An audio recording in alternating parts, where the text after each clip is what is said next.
Hi everyone, it's Kat and come craft with me. Let's make mini notebook.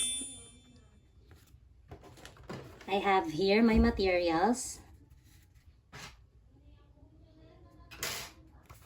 First, we're going to punch our paper for the inner pages.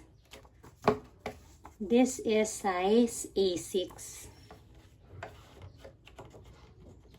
I pulled out the peg number 11 and pull out the ruler a bit.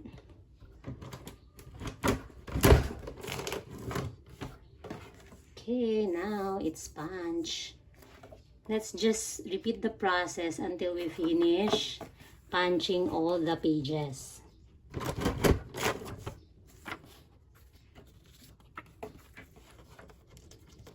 Let's just punch few pages at a time because it will be a hard time punching if we punch a lot of pages at the same time. So just few pages and then just repeat the process.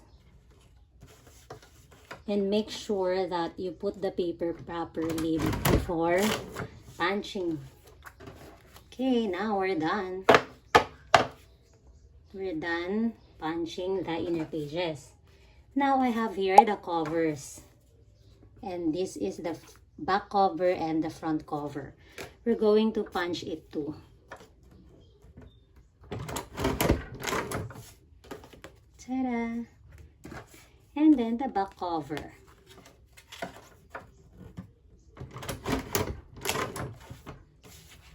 Next step is we're going to put it in the wire.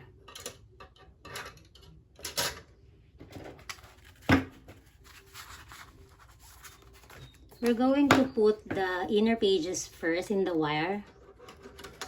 There you go. And then the front cover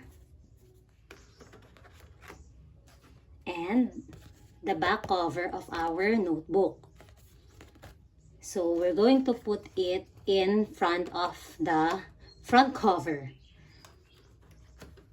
We're going to put it like that. Why? So that when we bind it later, the lock will be inside our notebook. There. Now we're going to cinch it. So you have to check the size of your wires that you're using before you cinch it.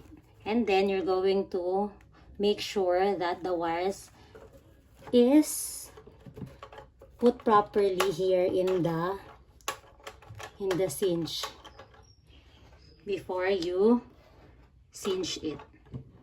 There, 1, 2, 3, go. There, that's the lock.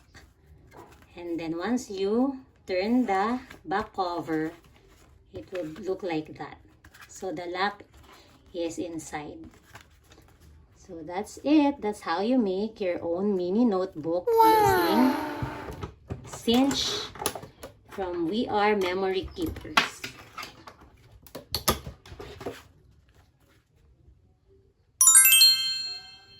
See you on my next crafting tutorials.